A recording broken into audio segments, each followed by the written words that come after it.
Io ho cominciato a giocare a golf circa 8 anni fa e grazie alla mia famiglia perché mio padre già giocava e anche mio zio e quindi ho cominciato con i miei cugini e poi mi sono appassionata al passare del tempo e in particolare perché è uno sport che si fa all'aperto, ma come ho già detto anche perché lo faccio con i miei cugini e con altri miei amici e mi diverte parecchio. Io mi sto preparando per una gara Under 16 che si chiama Cadetti e partirò il 28, però la gara comincerà il 30.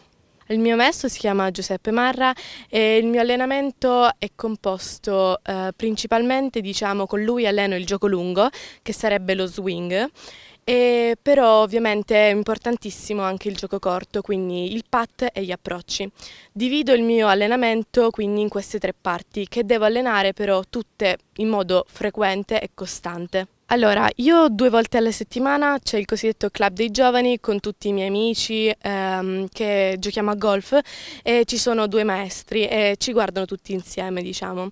E poi però durante la settimana ho una lezione privata e però da sola anche mi alleno in tutto 6 giorni durante la settimana. Invece per quanto riguarda la preparazione atletica la faccio 2 volte alla settimana, un'ora.